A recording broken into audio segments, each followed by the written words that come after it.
Starting in the early 1970s, and for 25 agonizing years, West Germany fought a now-forgotten war on domestic terror that was both bloody and horrifying. Born from this conflict were many anti-terror innovations that have become commonplace. Investigative strategies, surveillance, and even specialty firearms were developed to tackle domestic terrorism head-on. Perhaps the most impressive innovation was the armored vehicles built by German manufacturers to protect global leaders of industry and politicians alike. However, as Germany's internal conflict intensified and a new ultra-violent terrorist strategy was implemented, improvised explosive devices, or IEDs, there was a need in the automotive aftermarket for innovation in security. Fearful European elites now had to scramble for an answer to keep the wheels of democracy turning, figuratively and literally, as passenger vehicles remained the most common means of transportation, despite the obvious vulnerability. If only there was someone who could build a truly bomb-proof car to ease their mind. This is the story of how a small German tuning company used the Mercedes platform to fight terrorists on a battlefield of innovation and dared to go beyond bulletproof. This is the story of Trasco and their 1000 SEL Armored Edition.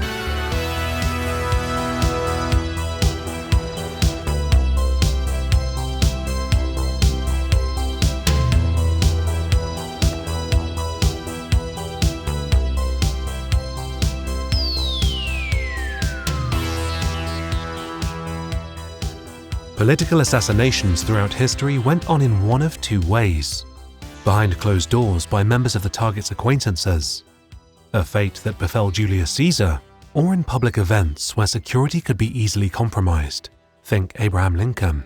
After the automotive revolution, the motorcade became one of these public events, a point of assassination opportunity.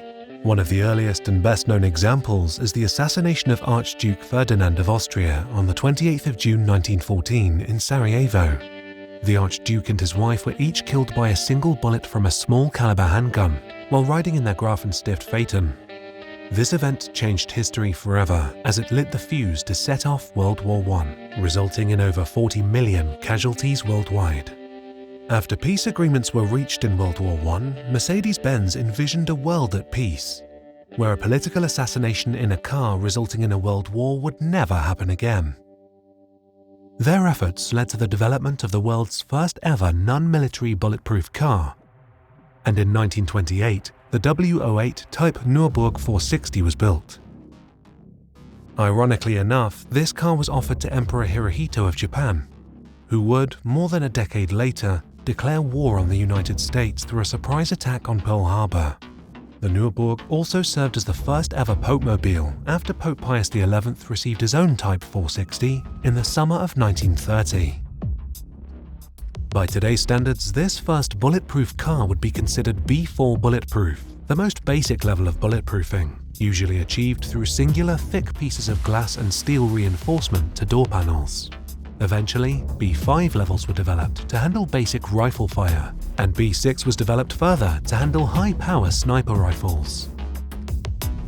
Ultimately, in the 60s, engineers developed B7, a materials technology so advanced it can deter armor-piercing rifle ammunition.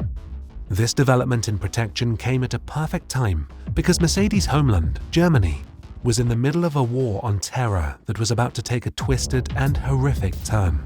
This street behind me used to be called the Hermann-Göring-Straße, but of course all that sort of thing's been forgotten about long ago here in Berlin.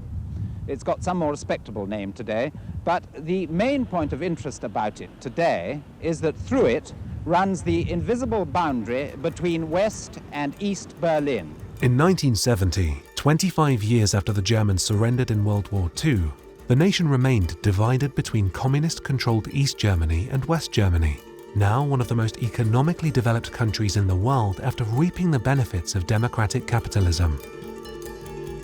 At around this time, a radical left-wing movement called the Red Army Faction, also known as the Baader-Meinhof Gang, was formed in West Germany. Their end goal, more or less, was to turn the country into a communist state, similar to the Soviet-controlled East Germany.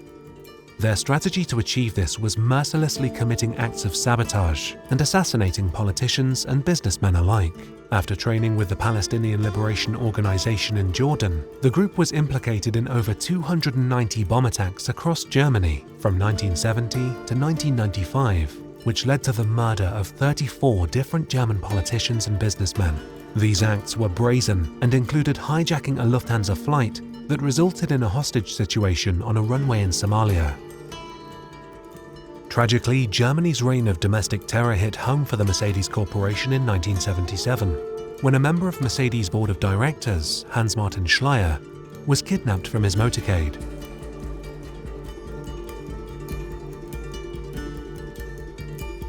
A woman stopped in front of his security caravan of standard S-classes, pulled a submachine gun out of a baby stroller, and executed 4 members of his security detail before her accomplices kidnapped Mr. Schleyer. After 45 days of failed negotiations, an airline hijacking, and 3 terrorist leaders suspiciously dying in prison, Schleyer was executed. Muss denn wirklich noch etwas geschehen, in Bonn eine Entscheidung zu ermöglichen? In response to this horror, Mercedes began offering bulletproofing in their new S-classes in 1980. This option would be referred to as the Mercedes Guard program, and was the standard for executive protection and luxury for nearly all heads of state and businessmen. This program has been offered in every S-Class by Mercedes ever since. But then, another wicked innovation in terrorism took place on November 30th, 1989. Alfred Hausen, also known as Lord of the Money, was the chairman of Deutsche Bank, the largest bank in Germany. He was being chauffeured to work in his standard bulletproof S-Class Mercedes-Benz as part of a caravan with 2 other non-armored Mercedes.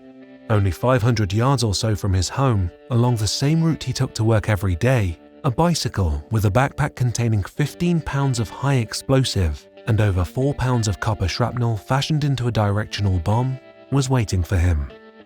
Using an advanced infrared sensor, the bomb was detonated precisely at the moment when Hausen's rear passenger door was passing by the bicycle, a window of opportunity of only a few milliseconds, as the car was moving at a high speed. The explosion rocked the Mercedes SEL and sent it flying into the air. Hausen, who initially survived the blast, bled out within minutes from shrapnel slicing his femoral artery. The whole country was shocked and horrified as photos of a charred Mercedes-Benz covered the newspapers. This was perhaps the first documented assassination in a motorcade done with an advanced improvised explosive device, the same tactic being used even today by terrorists and insurgent fighters. With these new advancements in terrorist operations, no one seemed safe anymore, as panic set in among global elites and politicians alike. That is, until Trasco, a Bremen, Germany-based company, decided to shift their entire business to modify Mercedes cars and make them beyond bulletproof.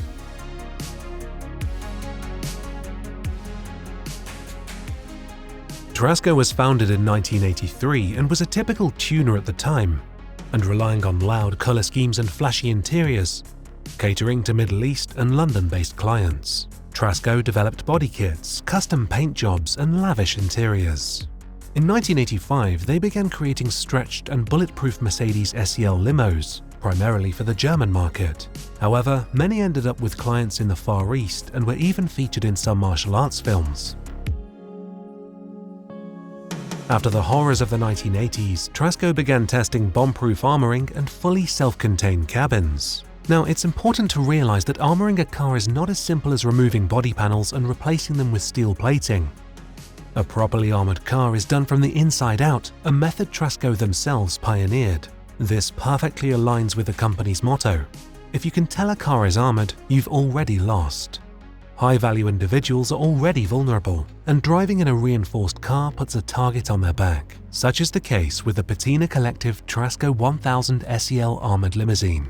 At first glance, you would never think this is a B7 bomb-proof tank on wheels. The armoring process at Trasco begins with stripping down the entire car, all the way to its frame. The interior and electronic systems are removed, along with the exterior body panels, doors, trunk, hood, and even the engine. Then ballistic steel and, more recently, Kevlar are painstakingly molded to be inserted into vacant spots in the car's frame from the inside out, by highly skilled craftsmen. In order to achieve this in the 80s, Trasco developed and patented a type of ballistic steel that is 30% lighter and more resistant to explosive penetration. After applying the ballistic steel to the interior, they move on to the firewall and the doors. It's critical that the most vulnerable points in the car, especially around the car doors where the armored steel overlaps, are perfectly executed. Next comes the famous armored glass. In the 80s, Trasco innovated new multi-layer B7 glass and polymer technologies capable of handling multiple high-speed bomb fragments and high-velocity bullets.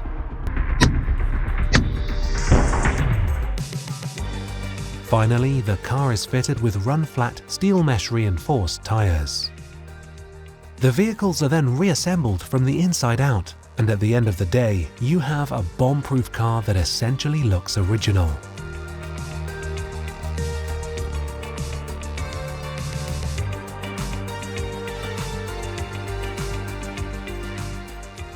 This high level of craftsmanship comes with special certification.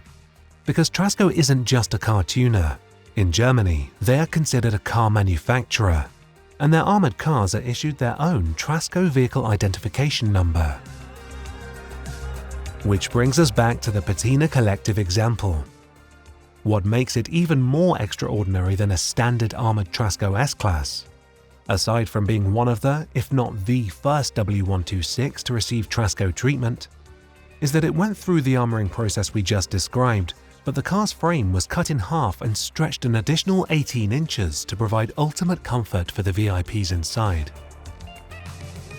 But what makes this car truly special is that during the height of the international hysteria surrounding VIP security in the 80s, this was a demo car Trasco used to sell custom orders to global clients. You can imagine businessmen and politicians around the world inspecting this limousine in the 80s to determine if they wanted to lay down the $500,000 it took to build this driving fortress.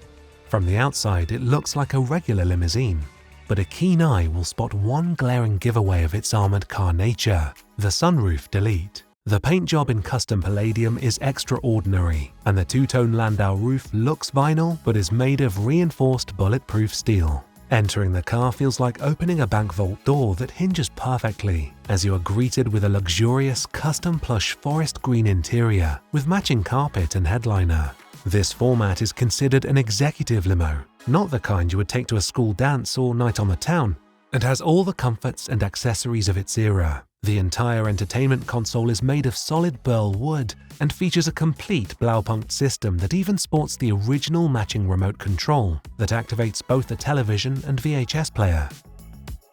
Custom gooseneck over-the-shoulder reading lamps are meant to accommodate the VIP's never-ending paperwork, and if the boss ever wanted to lay down for a power nap, the trunk hides a custom-made ottoman that fits perfectly on the floor. Easy to do since there are front seat controls in the back, a feature later adopted by Mercedes into the Maybach line. Electric-driven executive dining tables serve as a great place to eat a meal or to sign contracts during a long journey. Alongside it, beverages are kept cold in the built-in refrigerator. Other technological advancements present within this SEL 1000 underline the unique level of innovation Trasco exhibited at the time.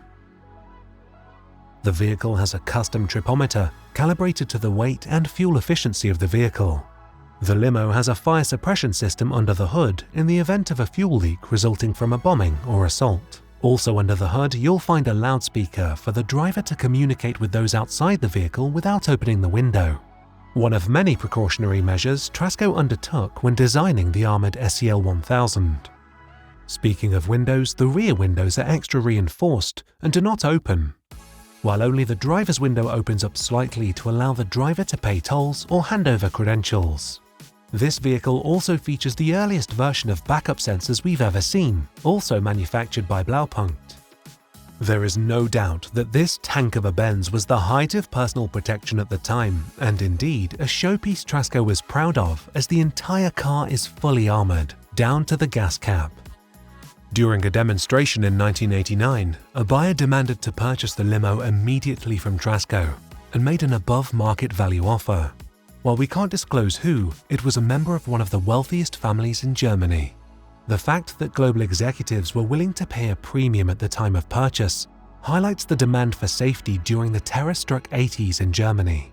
Incredibly, this was a single-owner car until we were asked to purchase it for the museum, and we are thrilled to make it part of the Patina Collective permanent collection. There is no doubt that the armoured Mercedes of the 1980s kept the wheels of capitalism turning. Finally, in 1989, the fall of the Berlin Wall led to the reunification of a fully democratic Germany. To this day, Trasco is still a global leader in armouring luxury and transportation vehicles, and have been continuously bomb-proofing Mercedes-Benzes for more than 35 years.